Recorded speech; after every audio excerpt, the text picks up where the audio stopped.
Y entonces estaba con el rurú de a ver si lo escribo, hasta que yo te escuchaba ya en el podcast y cuando salió uno de estos retos en el 2021 de triunfa con tu libro o escribe un bestseller en 60 días, creo que era, dije, venga, va, me voy a obligar. Yo además hice una cosa, que es que dije, me voy a obligar porque si pago el curso, así me obligo. Y nada, me apunté en el 2021 y fui muy fiel a todas las cosas que nos contabas en el curso. Claro, empecé con uno, pero ya he publicado 4 libros de guión, le pillé mono a esto. Así descubrí la autopublicación, ¿no? Gracias al reto. Y claro, para mí dije, esto es lo mío, esto es la maravilla pura y dura. Pero luego ya lo subes y a los 2, 3 días ya está ahí. Y cualquier persona en el mundo entero lo puede comprar. Eso es alucinante. Pero sí, Pulp Fiction, yo creo que todos cuando vimos por primera vez Pulp Fiction, fue como de wow, porque, sobre todo porque una de las cosas más difíciles es ahora sorprender. Hemos visto todos tantas películas, tantas series, que ya empiezas a verle, ahora sí, ahora pasa esto, ahora pasa lo otro, cuesta sorprender. Y sin embargo, ahí estabas viendo Pulp Fiction, ¿y ahora qué va a pasar? Y luego llega la mitad de la peli y se cargan al protagonista, se cargan al protagonista y dices, ¿pero qué va a pasar para ti ahora? Y luego te vuelve el protagonista en el flashback. O sea, estaba siempre caminando por un sitio que no sabías a dónde te iba a llevar. Y eso para mí es un valor muy alto, ¿no? En un guión, ¿no? El que haya esa sorpresa y no saber muy bien hacia dónde te va, ¿no? El narrador sospechoso, este me gusta.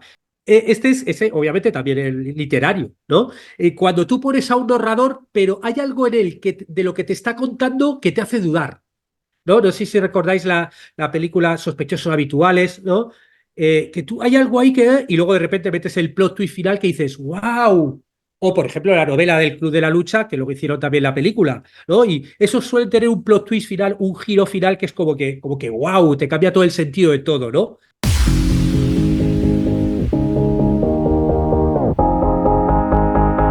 Repíteme, sea, ¿hace cuánto tiempo tienes el podcast, David? desde el 2017. Empecé en julio del 2017 también. ¿Y llevas Empecé y cuántos al principio hacía 2 a la semana y ya desde el año pasado hago uno a la semana. Voy Mm, por el 687. mm. O sea que, Dime, David, ¿qué diferencia hay entre escribir un guión y escribir un libro? Porque tú has hecho las dos cosas. Bueno, has escrito muchísimos guiones y hasta ahora has escrito 4 libros. Dime qué diferencia hay. claro. Bueno, la primera habría que diferenciar ficción de no ficción, porque una cosa es escribir un libro de Vale, ficción, porque claro, en un guión estamos hablando de guiones de películas de ficción, que se sí. asemejaría más a una novela de ficción. Vale, pues vamos a empezar por la ficción, que ya sé que... Claro. no es- A nivel ficción, tú tienes que entender que son medios distintos. Y como son medios distintos, o sea, el mero hecho, leer un libro, está uno solo en su casa, empieza a leerlo para cuando quiera, lee un poquito, lee otro poquito, tal, y te puedes leer una novela en 4 horas. Y sin embargo, una película, uno se sienta hora y media o 2 horas para ver, o una serie media hora, y ya está, y te lo tragas según te lo dan, ¿no? Entonces, bueno, eso es un medio distinto. Eso implica que hay cierto tipo de cosas que sean distintas. El guión, tenemos que entender que un guión, o sea, un libro va directamente a la persona que lo va a consumir. El libro, tú lo escribes y luego alguien lo pilla y lo lee. Ya está, no hay intermediarios. Sin embargo, un guión es una herramienta para hacer una película. El guión es una herramienta en la cual tú tienes que contar la historia para que luego otros compañeros y compañeras interpreten eso para hacer la película. Los actores lo que tienen que decir, el iluminador lo que la iluminación, el otro tal. Con lo cual, tienes que conocer cómo se escriben las cosas para poder que luego la interpreten los compañeros de guión, que es una de las cosas por las que yo hablo del el formato de guión, ¿no? Me imagino que si habéis visto algún guión o tal, ves que tiene ciertas cosas, que yo justo escribí un libro, te contaba Ana, sobre formato de guión, en el que explico cómo se tiene que escribir para que alguien del oficio lo mire y vea el encabezado de la escena, cómo se escribe, luego la descripción de la escena, lo que ves, y luego los diálogos, lo que se oye. O sea, existe una forma de hacerlo que cuando aprendes a escribir guiones, pues tienes que aprender, que es como, pues yo qué sé, como el que va a aprender a conducir un coche, pues tienes que aprender que hay ciertas normas, que se maneja así y tal, luego ya te olvidas, porque luego ya cuando ya escribes varios guiones, no estás pensando en el formato porque lo haces de forma automática. Pero claro, al principio tenemos que aprender los códigos, ¿no? O sea, tienes que aprender cómo funciona el formato. Luego, por ejemplo, ya dentro de lo que es la escritura, eh, la escritura audiovisual es más condensada que una novela. O sea, tú en una novela puedes decir, ay, no sé qué, se comió la magdalena y te tiras 3 páginas hablando del... ¿no? O sea, el cine es acción, ¿no? Las series son acción, no te puedes tirar. Entonces, tú cuando escribes descripciones, por ejemplo, de una escena, puedes poner un poquito lo que es el ambiente, pero no tienes que jugar con cosa literaria, escritura literario, porque solo están leyendo los compañeros y compañeras para hacer la película. O sea, no...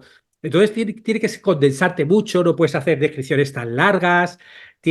Luego, por ejemplo, los diálogos no están hechos para ser leídos, están hechos para ser escuchados. Y no leemos lo mismo que escuchamos, con lo cual, pues se recomienda, una vez escrito, leerlo en voz alta, ¿no? Yo, por ejemplo, yo imparto clases de guión aquí en la Escuela de Cine en Montevideo.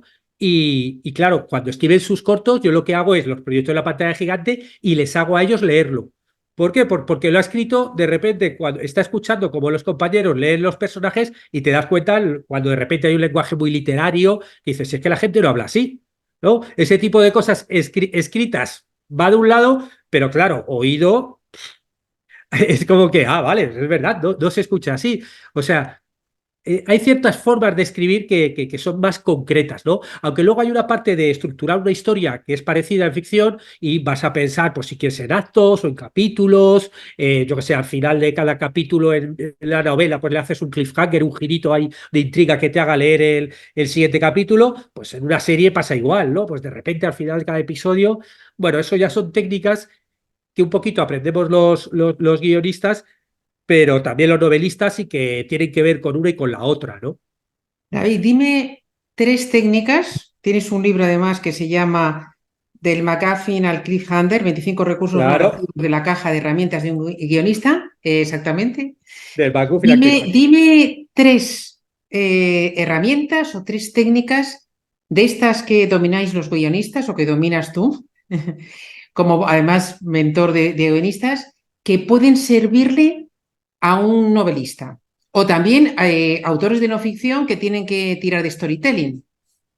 Claro, total. No, te hablaba del cliffhanger justo, justo de la portada, ¿no? El guionista, tengo el ilustrador que me lo hizo. Claro, el cliffhanger agarrado del acantilado, es algo que empezó en las novelas de entrega en el siglo XIX, ¿no? Se dieron cuenta cuando publicaban que, claro, como publicaban la novela, o sea, por partes, ¿no? Tipo Alejandro Dumas y estas cosas, se dieron cuenta en una que literalmente puso al protagonista colgado del acantilado y se acabó la novela hasta la semana siguiente, que realmente la gente luego estaba esperando, ¿no? Para volver a enterarse, ¿no? Para volver a pasar. Es algo que, claro, en la narración seriada funciona muy bien. Las series todo lo vemos. Existe cliffhanger al final de cada episodio que te ayuda a estar enganchado, ¿no? Y querer ver el siguiente. Hay otros más grandes que están al final de la temporada y dice, wow, ¿no? Los típicos de Perdidos, ¿no? Que acaba con no sé quién y luego te tiras ahí 5 meses hasta que vuelve el episodio, vuelve la serie,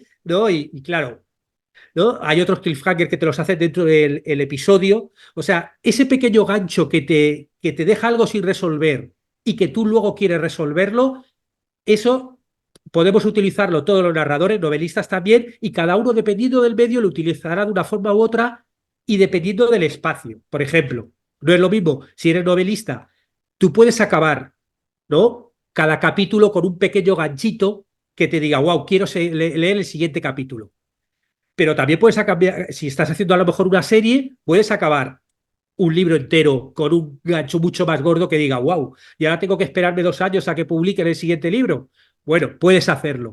Lo que pasa es que hay una cosa que yo me inventé, el teorema del cliffhanger, que es que, claro, el gancho tiene que ser proporcional al espacio que tarda en resolverse. No es lo mismo hacer un cliffhanger para un corte publicitario que vas a resolverlo un ratito después que hacerlo uno cuando acaba la temporada y lo vas a resolver 5 meses después. Porque también la gente se acostumbra y tampoco puedes abusar de que antes de cada publicidad poner al protagonista ahí que lo van a matar. O sea, tampoco tiene que ir un poco equilibrado, ¿no? Los cliffhangers, ¿no? Pero bueno, eso es un recurso que yo creo que incluso yo, por ejemplo, hablo de un cliffhanger que hacemos los guionistas o sea, que es ya no pensado en los espectadores, sino en las personas que van a leer los guiones.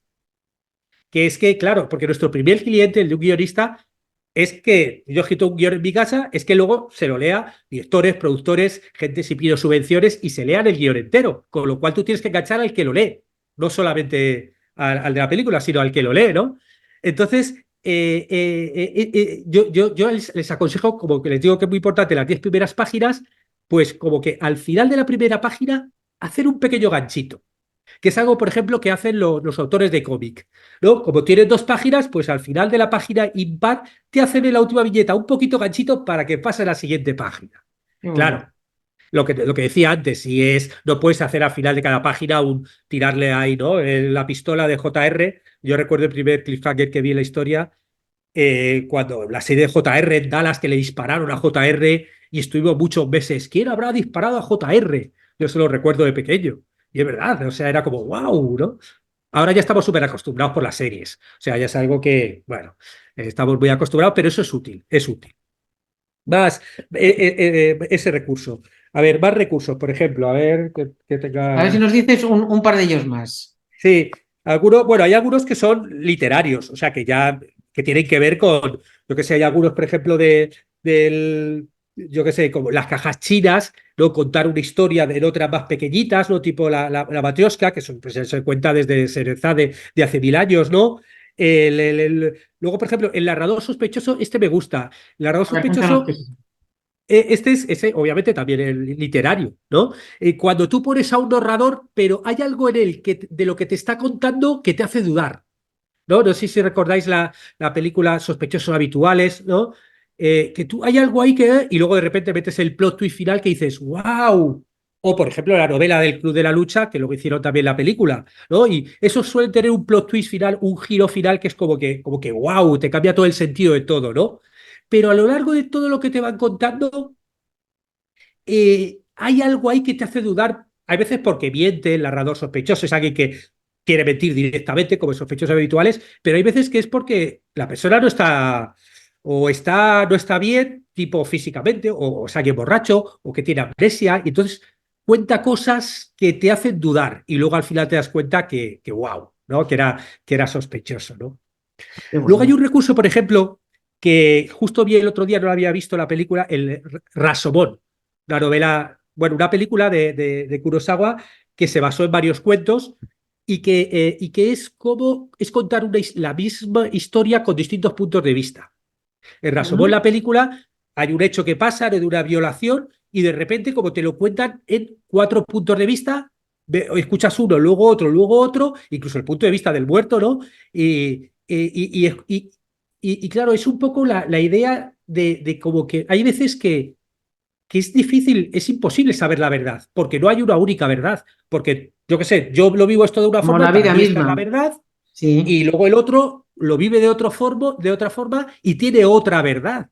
Y yo no le puedo decir que esa persona no lleva, o sea, que mi verdad es la buena. Para mí sí, porque yo lo he vivido así, pero. Y entonces ese tipo de historias a mí también me gusta mucho cuando las leo en literatura o las leo en cine, ¿no? Que hicieron también una serie que se llamaba El Affair, que era así, una serie de Israel, que eran episodios de media hora donde durante 15 minutos te contaban el punto de vista de un tipo y luego a los 15 minutos oías el punto de vista del otro personaje, ¿no? Era, bueno, un hombre que se iba a la playa, a vacaciones, con la mujer, con los hijos, y de repente se liaba con una camarera, ¿no? Y entonces, claro, tú empiezas a ver la historia, 15 minutos, y parece que es como pues eso, la camarera tal, y luego empiezas a ver el punto de vista de ella, wow, te cambia todo. Y luego en todos los episodios estaba hecho con esa estructura.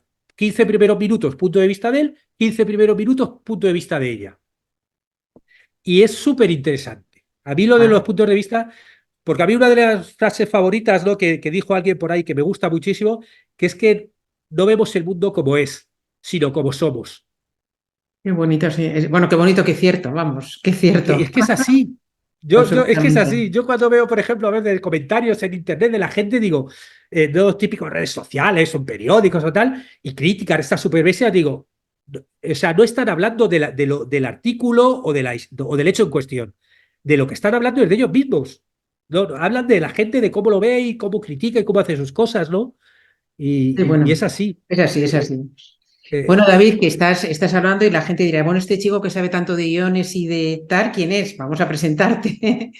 Que eres David Esteban Cubero, licenciado en Ciencias de la Información, eres guionista de éxitos de películas como Explota, Explota y programas televisivos como Caiga quien caiga, quien no conoce ese programa, Saturday Night Live o El Gran Juego de la Oca.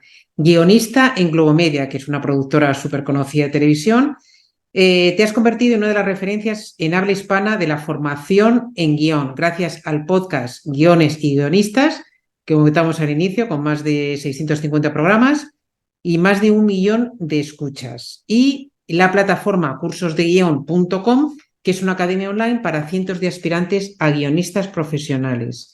Cuéntanos, David, cómo escribiste tu primer libro, que se llama Ser guionista, cómo ganarte la vida escribiendo libros. ¿Sueñas con ser el próximo bestseller?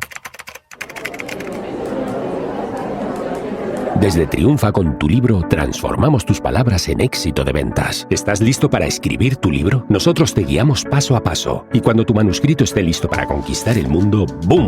Editatulibro.net entra en juego. Con el mejor equipo de profesionales editoriales, tu obra brillará como nunca. Correctores, maquetadores, portadistas, editores y publicistas a tu disposición. No dejes que tu libro sea uno más en la estantería. Hazlo resplandecer. Con Triunfa con tu libro y editatulibro.net, tú eres el próximo autor revelación.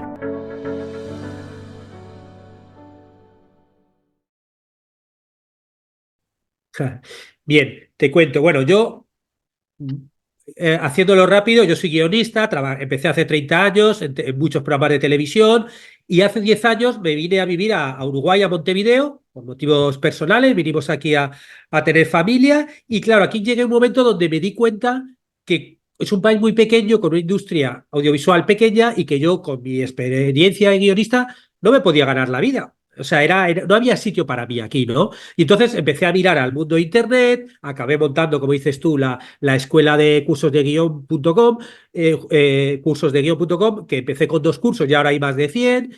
Monté el podcast y con el podcast empecé a hablar mucho de guión, ¿no? Como hacer entrevistas, hacer podcasts específicos de cómo escribir una sinopsis, cómo escribir un tratamiento, cómo hacer tal, no sé qué, que si el viaje del héroe por aquí, bueno, analizando muchas cosas, ¿no?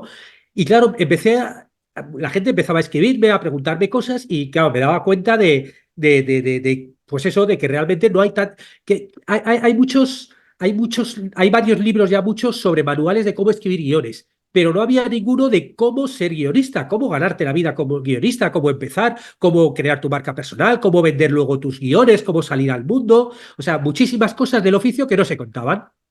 Y entonces yo tenía esa necesidad de decir, bueno, ya hablo de ello en el podcast, pero esto tengo que escribir un libro y tengo que escribirlo en papel. O sea, un libro y contarlo, porque claro, a escribir el libro te obliga a condensarlo todo, darle un hilo, porque los podcasts, bueno, puedes ir hablando un poquito de cada cosa, pero el libro tal, ¿no? Y entonces estaba con el rurú de a ver si lo escribo, hasta que yo te escuchaba ya en el podcast y cuando salió uno de estos retos en el 2021 de Triunfa con tu libro o escribir un bestseller en 60 días, creo que era, dije, venga, va, me voy a obligar. Yo además hice una cosa, que es que dije, me voy a obligar porque si pago el curso, así me obligo. Yo ese tipo de cosas, porque las cosas gratis es como uno está ahí el vídeo por aquí, tal, te apuntas o muy baratas. Te compras el típico curso de doméstica y que te ha costado $10 y nada, y ahí se queda. No digo, no, me voy a apuntar y así me obligo. Y a mí este tipo de cosas por lo menos me funciona. Y nada, me apunté en 2021 y fui muy fiel a todas las cosas que nos contabas en el curso, tanto a la hora de preparar la parte previa para escribir el guión, o sea, el libro, y luego la parte de 30 días de escribir todos los días, y todos los días conseguí, escribí.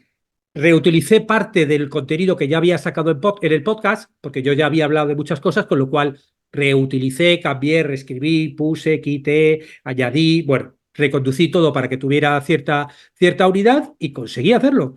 Conseguí hacerlo y luego, pues bueno, toda la otra parte, que es la parte de publicación, también lo use. Tengo un guionista uruguayo, un ilustrador al que le pedí la ilustración y ya me hace las ilustraciones de todos los libros, porque claro, empecé con uno, pero ya he publicado 4 libros de guión, le pillé mono a esto y luego Empezaste en el 2021, ¿no? el 2021, sí. Ahí publiqué el de ser guionista Luego en el 2022 publiqué el del formato de guión, que bueno, como no había en español ninguno que hablase sobre formato de guión, dije, bueno, pues voy a explicarlo y cuento cómo es el formato de Hollywood y cómo son las variantes de guiones hispanas, ¿no? Porque realmente todos los guionistas, sobre todo de cierta generación, lo hemos aprendido simplemente mirando guiones y, claro, antes no había internet, de libro no, o sea, aprendías un poco el oficio, pues casi como golpeándote contra ello, ¿no? Y ahora ya dije, bueno, David, tengo que escribir el libro, lo escribí. Y luego el año pasado escribí Dominando Final Draft, que es sobre un Final Draft es el programa de escritura de guiones más famoso que hay, ¿no? Es un programa de pago donde se escriben muchísimos libros de pago y nada, pues un manual de cómo utilizarlo. Y luego el último de este año, de McGuffin al Cliffhanger, que por ejemplo, ya también pensando no solo en guionistas, sino también en novelistas, escritores que quieran aprender ciertos recursos. Bueno, pues empecé a condensarlo todo con muchos ejemplos. Luego Ujú, tengo por ahí uno de Magela, un libro infantil que escribí con una amiga, que bueno, ese también está muy bien, es un libro infantil que escribimos ujú. juntos y muy chulo. Bueno, ¿y cómo te ha ido un poco la experiencia? Cuéntanos un poco, Pues, bueno, pues, eh, pues, pues, no, a mí me encantó la experiencia de publicarlo, de autopublicar por muchas razones. Porque yo, por un lado, tenía esa sensación de que iba generando mucho contenido y faltaba asentarlo en algo. Y el libro para mí es el formato ideal para asentar un contenido. Meter algo en 200 páginas con principio, ir avanzando, final, o sea, te obliga a algo, ¿no? A asentarlo de tal forma, ¿no? Y luego así descubrí la autopublicación, ¿no? Gracias al reto. Y claro, para mí dije, esto es lo mío, esto es la maravilla pura y dura. O sea, algo donde tú tienes el control absoluto, donde no tienes que estar enviando manuscritos a editoriales que o no te contestan o te contestan 6 meses después o un año después para decir, oye, mira, lo más normal es que, porque claro, les llegan miles de libros, con lo cual si yo las entiendo, no es por criticarlas, pero es que realmente es muy difícil acceder a una editorial. Con lo cual, que exista una herramienta donde yo pueda publicar mis propios libros sin tener que pedir permiso a nadie, que sí, que tienes que escribir el mejor libro posible, luego tienes que encargarte de maquetarlo, corregirlo, encargarte de la portada, si no sabes hacerlo tú, encargárselo a otras personas. O sea, tú vas a tener que hacer ese trabajo editorial, que normalmente lo hacen editoriales, pero luego ya lo subes y a los 2, 3 días ya está ahí. Y cualquier persona en el mundo entero lo puede comprar. Eso es alucinante. Yo publico en digital, en papel blando y papel duro, ¿no? Y claro, yo, por ejemplo, que vivo en Montevideo, aquí alejado por ejemplo, de España, que es donde vendo la mayoría de los libros, pero bueno, también me los compran en Estados Unidos, México, Colombia, pues en todos los sitios, ¿no? La gente que me sigue el podcast y todo el mundo de guión. O sea, me parece un superpoder hacerlo, ¿no? El poder publicar nosotros nuestras propias cosas sin tener que pedir permiso a nadie. Y sí, luego tenemos que vender nosotros también, claro. Pues tienes que tener, claro, yo tengo mi grupo de seguidores, pues eso, gente que escucha el podcast Guiones y Guionistas desde hace 7 años. Luego yo también tengo una newsletter de guión que pues todas las semanas 2 o 3 veces pongo consejos de guión y entonces, bueno, pues la gente que quiere aprender guión, que está allí, pues en cursosdeguion.com, abajo, consejos de guión gratis, con lo cual si alguien quiere apuntarse que se apunte y ahí 2 o 3 veces por semana escribo consejos de escritura y de guión. Bueno, pues a esas personas, obviamente, cuando publico el libro, digo, oye, que he publicado el libro. Y claro, pues eso a mucha gente le interesa también. Tú tienes que encargarte de esa parte de marketing. Pero bueno, pero pues se hace, no hay problema, ¿no? pero vamos, que si publicas con una editorial, también. Claro, claro. Eso es de las No cosas que yo pienses tengo que en mi porque vas grupo a de publicar con una, podcast. con una editorial, tú ya te desentiendes de eso. Si quieres vender, Total. tú también te tienes que ocupar. Pero vamos a To- hablar, David, vamos a hablar de guiones. Vamos a hablar que esto seguramente muchos de los que nos van a escuchar, pues no tenemos mucha idea, aunque intuimos que nos vendría muy bien saber cómo escribir guiones para escribir hoy en día, ¿no? Porque los guiones que normalmente se hacen pues para televisión o para vídeos de YouTube o para películas o tal, siguen un poco la tendencia de lectura más actual de ahora, donde hay poca retentiva, donde cada vez todo es más rápido, donde tienes que utilizar muchos recursos para mantener a la gente atenta y eso nos interesa muchísimo a los autores. Pero cuéntanos antes ¿cuál es el camino de un guión? O sea, tú escribes un guión y luego, ¿qué haces con eso? Cuéntanos. Bueno, obviamente depende de qué tipo de guión. No es lo mismo escribir un guión de corto que un de largometraje, que hacer un proyecto de serie. O sea, el problema que hay con los guiones es que es justo lo que he dicho yo, maravilloso de publicar libros. Pues eso con el guión es todo lo contrario. O sea, con el guión, yo por ejemplo, la última película que hicieron es, con un guión mío, Explota, Explota, la película musical con canciones de Rafael Acarrá, Ujú. costó casi 3 millones de euros hacerla. Entonces, claro, tú puedes escribir el guión más maravilloso del mundo, pero ahí luego la persona que lo vaya a dirigir, producir, va a tener que buscar todo ese dinero para poder producirlo. Pero mira, una Y pregunta antes desde el desconocimiento. ¿Qué es más habitual? ¿Que el director quiera hacer una película que tiene en la cabeza y busca un guionista? ¿O que los guionistas se ponen en contacto con productoras para ofrecer sus guiones? ¿Qué es más habitual? bueno, en general, la figura del guionista-director funciona mucho, ¿no? Yo quiero contar la historia, aprendo a escribir, ¿no? Y porque quiero dirigir mis propias cosas, ¿no? Yo, por ejemplo, aquí en Uruguay, pues casi no hay guionista profesional por eso, porque todo el mundo que estudia cine aprende a escribir sus cosas y quiere dirigirlo, con lo cual esa figura existe mucho y ellos mismos pues escriben sus historias y ellos mismos pues buscan las productoras y ya se venden como el paquete de mi historia, yo quiero dirigirlo. Eso luego, pues a veces se encuentra con productores que les dicen, bueno, me gusta la historia, pero si tú nunca has hecho una película, no me fío de ti estos 3 millones, por ejemplo, para que tú lo hagas. Con lo cual voy a buscar otro director que sí que haya hecho películas y tenga experiencia, y hay veces que hay guionistas, directores que les cuesta ese camino, ¿no? O sea, bueno, ese es un camino. Pero el camino más difícil es el camino del guionista solo, pues tipo, yo en mi casa escribo mi guioncito y ahora ¿qué hago con él? ¿No? Claro. De una película o de una serie. Es un camino muy difícil, ¿no? ¿Cómo se ve eso?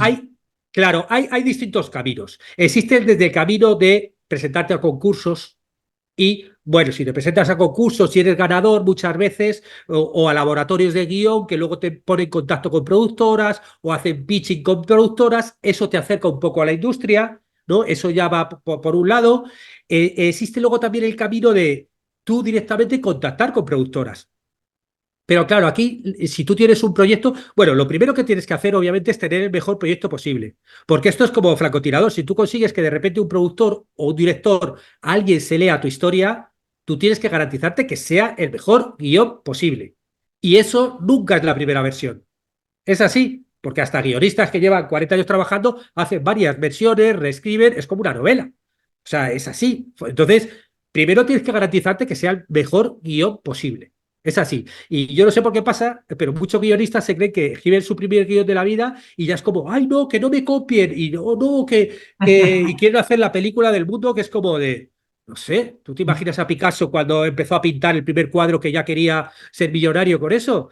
Pero el mundo de los escritores no sé qué nos pasa, pero siempre Que pensamos que no, el nuestra idea es mundo también de los... maravillosa Sí, sí. y que nuestro guión es estupendo y que tal. Lo presentas a un concurso, no te eligen y, es que esta gente no sabe, ¿no? Bueno, nosotros tenemos que aprender a hacerlo mejor, tenemos que enviárselo a amigos para que te ayuden a reescribir, contratar mentorías o consultorías. Yo también hago servicios de mentoría y consultoría donde me envían guiones y yo luego pues tenemos un proceso de feedback para poder escribir el mejor guión posible. O sea, eso sería el número uno. Luego, a partir de ahí, yo lo que haría es ver en tu país qué productoras hacen algo parecido a lo que tú haces, ¿no? Porque no es lo mismo hacer una película de thriller que hacer una comedia romántica, que tener un proyecto de serie de comedia tal. O sea, tú tienes que ver a qué productora le podría interesar algo así. Porque no es el tema de miro a ver todas las productoras, envío un mail a todas. Hay como, no, eso no vale para nada.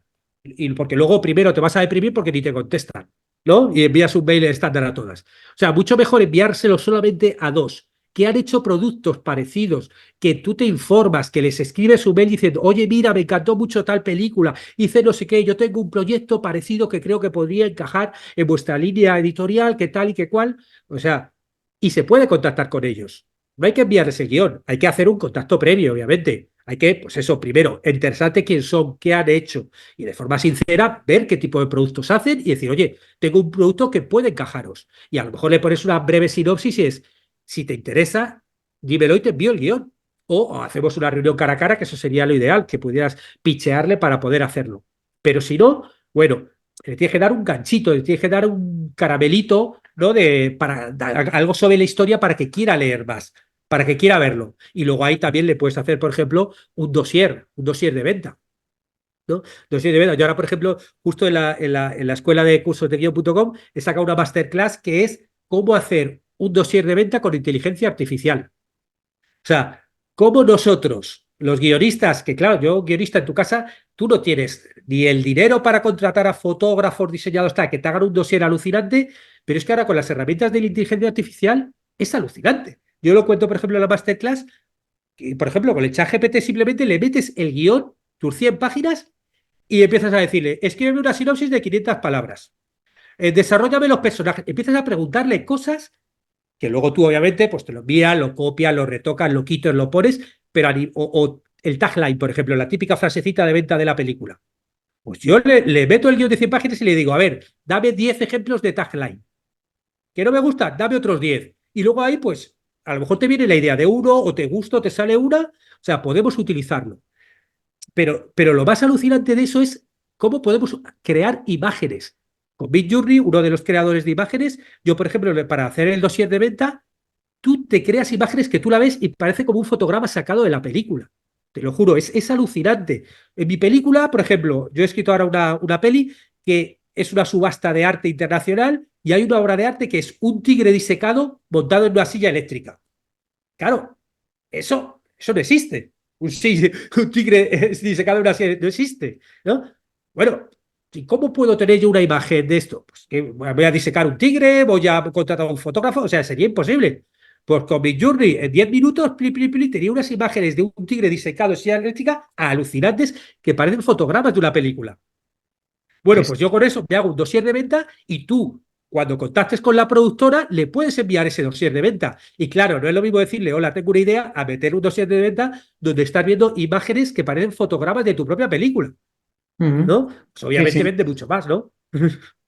Y cómo, David, cómo puede, o sea, yo creo que los guionistas deben ser expertos en sacar ideas, digamos, del mundo, del día a día, ¿no? De tu día a día, sacar ideas creativas para incorporarlas a un guión, a una historia, o para crear personajes, ¿no? A través de la observación. Danos algunas claves para los autores, para de tu día a día, que dices, bueno, si mi vida es de lo más rutinaria y tal, ¿de dónde voy a sacar yo ideas para mi próximo libro? Eso que cuentas tú es la diferencia entre los escritores y guionistas y las personas normales, que es que a todos nos pasan mil cosas, pero los escritores, los guionistas, saben ver las historias que hay detrás de cada cosa que te pasa. Lo que tú tienes que tener es puesto ese chip, tienes que tener esa antena para captar historias, es decir, voy a captar historias. Entonces, pues con una libretita o con el teléfono, a partir de ahí es un entrenamiento, porque el músculo de la creatividad es un entrenamiento como otro cualquiera. Entonces, pues tú te pillas tu libretita y es como a partir de ahora voy a empezar a, por ejemplo, decías el trabajo de personajes por observación, maravilloso. Voy a empezar a estar más atento. Vas en el autobús y vas mirando y vas escuchando y de repente escuchas tal, o ves a tal persona cómo se mueve, que no sé qué, y lo vas apuntando. Escucha las frases de ir a los sitios. Yo, por ejemplo, hace 20 años tenía una idea para escribir una historia allí en Lavapiés, vivía allí en Madrid y tenía una idea de unos manteros tal, entonces lo que hacía era, pues todos los días iba a la zona donde había manteros, gente tal, y o me sentaba a tomar un café si ellos estaban enfrente, y iba apuntando cosas y de repente un día vino la policía, le sacaron tal, y yo apunté todo tal. Luego otro día me fui a cortar el pelo, pues ahí en Lavapiés, a una peluquería de árabes. Fui, hola, ¿qué tal? Me cortó el pelo, pero ya me fijé cómo hablaban, cómo tal. Y luego llegué a casa y apunté. O sea, es simplemente ponerte el chip de captador de historias, de personajes, de frases, cómo hablan. O sea, y es así, es algo, pero claro, lo primero que tienes que ser es el consciente. ¿Y eso, Ser eso consciente, es tú decir, te pones en modo observación o ya tú por deformación profesional siempre estás en ese modo observación ya? Claro, o sea, cuando estás ya trabajando una historia en concreto, te pones como más en modo observación con Sí, esa historia y todo lo relativo. Esto claro, es claro, claro. como lo típico cuando te compras un coche rojo y empiezas a ver coches rojos por todos lados, o te quedas embarazada y empiezas a ver mujeres embarazadas por todos lados, ¿no? O Claro, claro, sea, claro. obviamente cuando tú ya estás con una historia, parece como que te viene la información en redes sociales, pero claro, luego te pones a seguir a gente en redes sociales, por ejemplo, de esa historia, ¿no? Y te empiezan a venir más historias sobre eso, como que vas atrayendo, ¿no? Claro. Pero luego hay otra parte que es entrenamiento. Alguien te cuenta una historia y, o sea, hay ciertas características ciertas habilidades que tienes que desarrollar. Por ejemplo, Ujú. tienes que ser una persona curiosa. Tienes que ser una persona curiosa. Tienes que aprender a escuchar. Si estás cerca de alguien, ya sea la persona que sea, ¿no? O sea, no ser tú el centro de la reunión y ponerte a hablar, porque tu historia la sabes. Al revés. Viene alguien aquí que es frutero. Yo, por ejemplo, todas las semanas voy a hacer aquí la compra y me gusta ir a una feria con el carrito y voy y hablo con el frutero y le pregunto tal, pero de repente el otro día estaba con el frutero, hay uno que le compra también siempre y le digo no sé qué, dice, ¿por qué el oficio de este? Y digo, ¿qué oficio tienes? Me dice, militar, jubilado. Dije, bueno, militar. Me puse a hablar con él y claro, o sea, he conocido un militar jubilado aquí uruguayo y empecé a charlar un rato y empiezas a sonsacarle. No sé para qué, pero tienes que ser una persona curiosa. O sea, eso tiene que ser así. Y tienes que aprender a escuchar a los demás. Hablar menos y escuchar más. Ujú. Porque es la forma de que las cosas se integren, ¿no? Y de escuchar otro mundo y otras personas, ¿no? Estabas hablando que, bueno, hay muchos tipos de guión, ¿no? Para televisión, series, películas, documentales, vídeos en YouTube, etcétera. Probablemente la mayoría no conozcamos bien, o sea, te puedes imaginar lo que es el guión para una película, para una serie, pero cuéntanos para televisión, o sea, se guioniza todo en un magazine, por ejemplo, un magazine de tarde o de mañana de estos. ¿Está todo guionizado? Cuéntanos cómo es eso. Sí, sí, sí. No, esa pregunta que me haces es muy gracioso porque yo en el año 2000 trabajé en los primeros supervivientes, que es cuando empezaban los reality shows. Cuéntanos, que ahora es Y un entonces, programa que está claro, cuando muy... yo trabajaba allí y volvía y decía, primero Supervivientes, Isla de Famosos y todas estas, ¿no? Y entonces la gente decía, soy guionista. Pero es guionista, o sea, que está guionizado, ¿no? La gente como que quería saber. Y te Claro, cuento, por ejemplo, para que te hagas una idea, en un reality show tipo Supervivientes como el que hacíamos nosotros, la Isla de los Famosos. Éramos distintos tipos de guionistas. Yo, por ejemplo, era guionista de pruebas, de juegos, que es el que piensa las pruebas que tiene que hacer. Luego lo monta junto con el equipo de producción, las ensayas y luego tienes que escribir el texto del presentador o la presentadora de hola, bienvenidos a tal, hoy van a tener que hacer esto, hacer lo otro, ta, ta, ta, ta. Eso era un guionista de pruebas, ¿no? Y eso obviamente hay que escribirlo. Luego hay otros guionistas que son los guionistas de las galas. Los guionistas de las galas de los programas tienen que escribir lo que van a decir los presentadores y las preguntas. Tú no escribes las respuestas las va a decir cada uno por lo que quiera. Claro, tú si ya sabes, porque les has preguntado antes, ya sabes lo que te pueden contestar. Pero bueno, hay veces que te pueden contestar otra cosa. En cualquier caso, en un magazine, lo que tú escribes son las preguntas, en el debate, los temas de conversación, ¿no? Para que luego pase lo que tenga que pasar. Y luego había otro guionista que eran los guionistas de lo que se llama el reality, que es que, claro, ahí en el mundo del reality la forma con la que trabajamos es un poco como un científico en un laboratorio, que le vas haciendo cositas a las ratas para que les pasen cosas. Pues aquí tú tienes que estar provocando para que a los concursantes, la gente que vive allí, les pase cosas. ¿Ya está? Por ejemplo, te digo, un clásico. Como allí estaban, donde estábamos nosotros, pues estaba que comían muy poco, lo que tal, pues adelgazaban a lo mejor 15 kilos. Entonces, claro, tú, mientras lo estás grabando, ellos no tienen ningún espejo, incluso dentro de lo que es el formato original, te dicen que los que van a trabajar no lleven ni gafas de sol para que no se vean reflejados. ¿Qué pasa? Que si tú llevas mes y medio sin verte al espejo y has adelgazado 15 kilos y de repente un día estás caminando por la playa y aparece un espejo gigante, o sea, tú ya sabes que algo va a pasar. Claro, era alucinante ver cómo se miraban, te había salido pelo en la cara, habías adelgazado, las raíces se te había teñido el tinte. O sea, yo qué sé, cosas que te pasan en un mes y medio. Claro, tú hay como lo que digo, como el científico, tienes que pensar situaciones para que a ellos les pasen cosas, tengan conflictos, ¿no? Esa parte de pensar es también de guión. ah, Y luego vale. hay otra parte, Ujú. y luego hay otra parte de guión que es el que va a contar las historias que les pasan.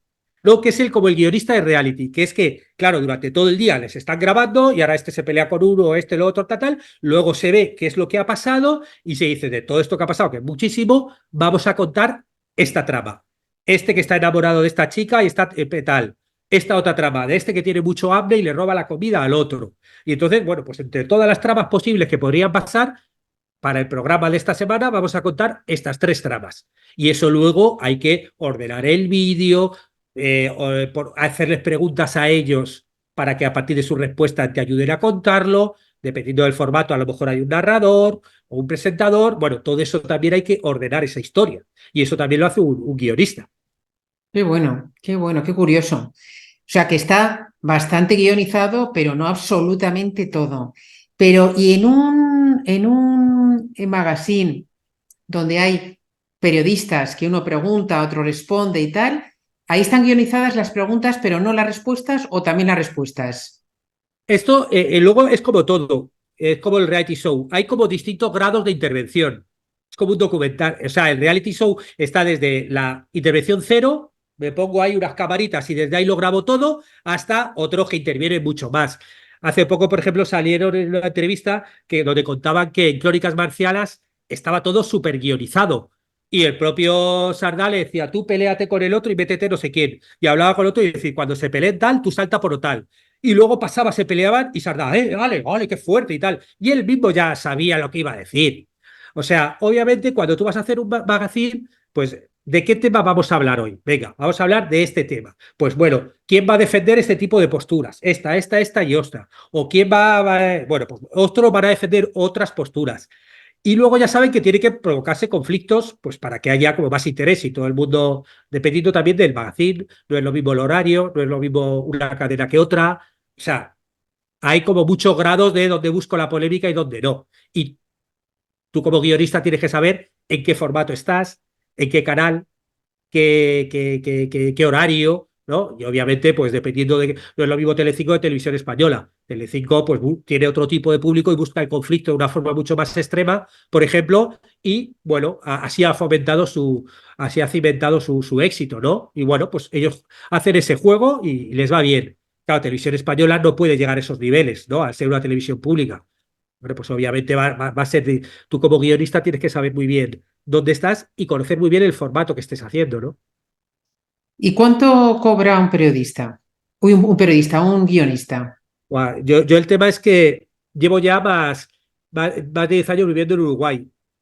O sea, yo te hablo, y el tema es que se ha estabilizado todo tanto, un bajón, que hay guionistas, me cuentan, que cobran ahora menos que hace 20 años o que hace 15 años.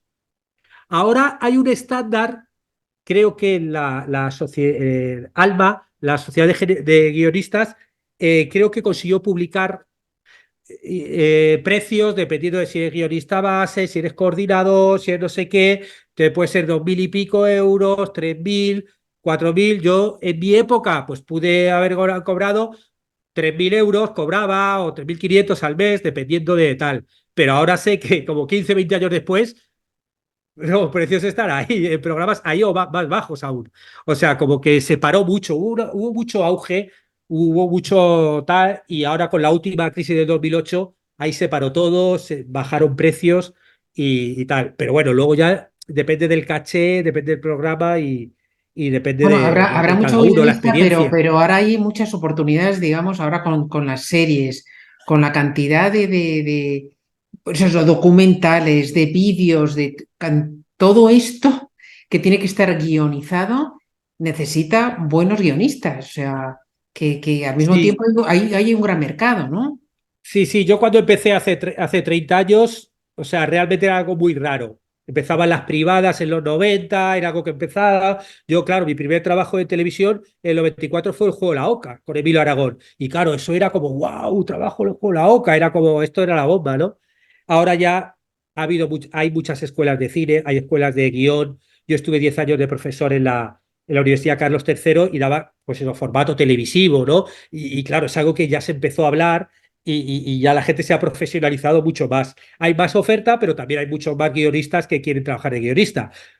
Pero vamos, en general es un oficio complicado porque bueno, en televisión, por ejemplo, trabajas por obra.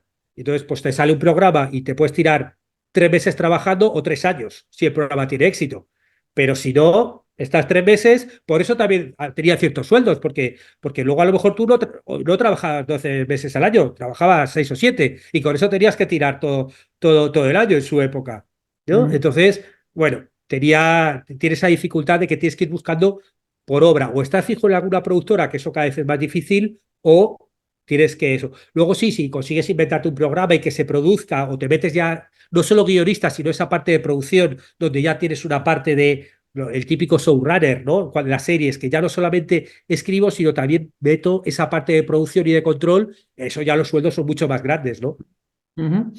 Para ir terminando, David, en lugar de preguntarte, que siempre suelo preguntar por el libro favorito, me encantaría saber, preguntarte dime un par de películas y un par de series donde para ti sean un ejemplo de cómo está hecho el guión de esas películas o de esas series. Claro. Bueno, mira, justamente ayer terminé de ver una serie que Ajá. salía ahora en Netflix que se llama Eric. Eric, justo acaba de salir, es una serie sobre un niño en los años 80 en Nueva York que se pierde el niño. Y claro, luego analizándolo, justo al acabar toda la serie, te das cuenta que es una serie que está muy bien porque tiene distintos planos. Tiene como distintas tramas. Tiene una trama social de qué está pasando en la ciudad en ese momento. Luego hay una trama más familiar de que se ha perdido el niño y es el drama en la familia. Luego la trama de thriller de dónde está el niño, qué le ha pasado. Ese tipo de series que tienen como distintas capas, está bien. A mí me ha gustado esa serie. Muy bueno, Me gustó la muy serie. bueno. Luego a nivel Algunos. guión, yo, Ujú. mira, estoy ahora como volviendo a ver clásicos. O sea, a mí Ujú. me gusta mucho un autor de guión, bueno, uno de los grandes cineastas de la historia, Billy Wilder, ¿no? Que era guionista y luego, este es el típico guionista que acabó haciéndose director como diciendo, mira, no quiero que me destrocen mis películas y eso que lo había trabajado con grandes directores. Y entonces sus películas, yo siempre que las veo, pues me gustan. Yo vuelves a ver Con falda ya a lo loco, ves Sunset Boulevard. O sea, el otro día vi Niroshka, que es de Lubitsch, pero él era uno de los guionistas, y son clásicos. Y entonces yo me pongo a ver esas películas y es como ahora estoy intentando volver a ver muchos clásicos porque, bueno, por algo son clásicos. Ajá. Y Y tienen está buenos bien, ¿no? guiones, ¿no? Tienen buenos Claro, guiones. tiene muy buenos guiones, divertidos y como algo que hicieron hace 80 años, lo ves ahora y dices, joder, me sigue ¿Y alguna funcionando muy película bien. más actual? Y luego No muy películas buena también. actuales. Bueno, pues, a ver, ¿qué películas actuales que haya visto últimamente? Mira, justo ayer vi una película, ayer no, sí, ayer vi una película, te digo las últimas que he visto, porque son las que primero me vienen a la cabeza, que me ha parecido también muy curiosa, es una película que se llama El Castigo, una película chilena. La autora del guión es Coral Cruz, yo trabajé con ella hace 20 años, ella fue tutora mía en un guión de largo, y es una historia es sencilla, súper sencilla, pero me ha gustado, me ha parecido muy inteligente el guión y cómo está hecha. La historia es dos padres que van con el coche bueno, paran y se le pierde su hijo en el bosque. Y está todo contado con un plano secuencia. O sea, te tiras durante 1 hora y 25 minutos siguiendo a los dos padres y esa búsqueda con el niño. O sea, pero el que esté hecho así, además de que el diálogo está muy bien, los conflictos, todo como hablan, el que esté hecho todo en plano secuencia te hace como que estás metido en la película.